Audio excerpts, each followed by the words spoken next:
Tante, ACET acknowledges with respect the Indigenous peoples whose territories are home to our collaborating institutions. At UVic and Royal Roads, we acknowledge the ʷəŋən people, the W SÁNEĆ people. We also acknowledge the Musqueam, Squamish, and Tsleil Waututh Nations at UBC, Vancouver, the Abenaki and the Wabenaki Confederacy at UQTR, and the 14 Yukon First Nations at Yukon University. We honor the Indigenous communities and organizations who guide our work in community-led clean energy transformations, and we commit to reconciliation by learning and co-developing our work alongside Indigenous partners. Every project begins in a place, not just on a map, but in the lives of the people who call it home. Cumberland is a town that was born out of coal mining. All of the land underneath Cumberland has old mine workings, and they have over time filled with water. The whole village is basically sitting on this industrial aquifer. And so we had heard that other communities who had used their mine water to do geo-exchange, do heat and cooling, we could figure out how it functions and how we can use it to transform energy systems. Most remote communities rely almost entirely on diesel for their electricity, as well as their heating and transportation sectors. Personally, as an end-of-line nation, the impact that inconsistent power delivery to my community has provides some detrimental effect. These types of programs and initiative that help identify opportunities for First Nations to develop and run their own utilities, I think are critical to have the same opportunities that other communities may have. ACET is about co-creating resilient, place-based energy systems. We don't believe in a one-size-fits-all solution. We bring diverse partnerships together to empower smaller and mid-sized communities in their transformation.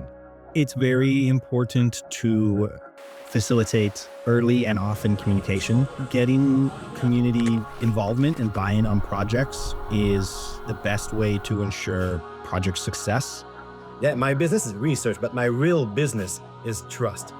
We are not just telling people, we need to do research for green hydrogen. We hear it from the partners and from the community. We know that what we do will eventually have an influence, it will do a difference for those people. Every single project we work on in British Columbia and across Turtle Island is Indigenous land, and each place has laws that govern these lands. As researchers, it's our responsibility to make sure that we are understanding what these laws are and how we then need to uphold them in our work.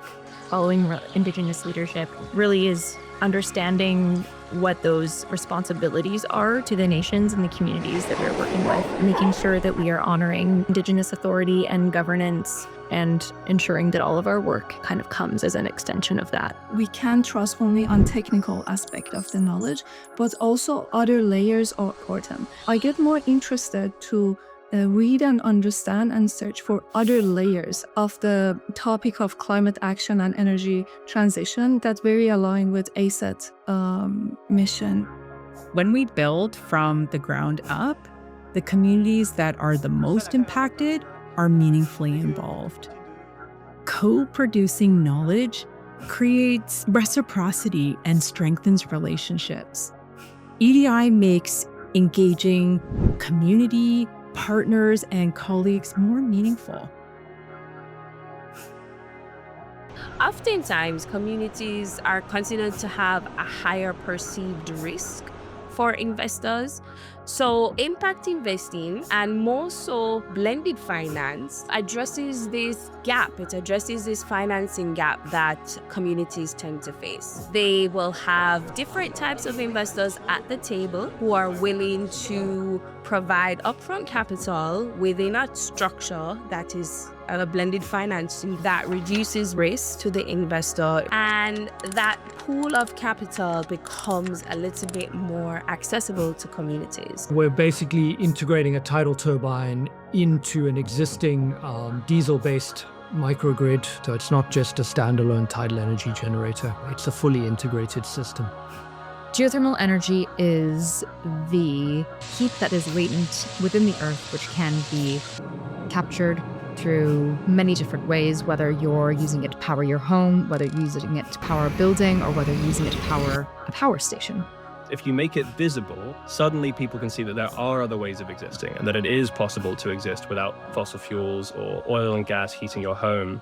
And young people are going to suffer the impacts of the climate crisis throughout their lives. The future of energy is clean energy. So this is a time where we should be really stepping on the accelerator on developing of our clean energy sector.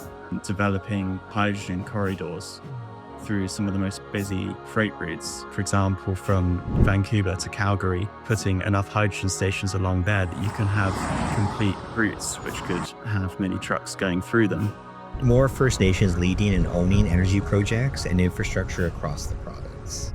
I think that would be, a huge success. From idea to impact, this work is built together with communities creating their future energy systems.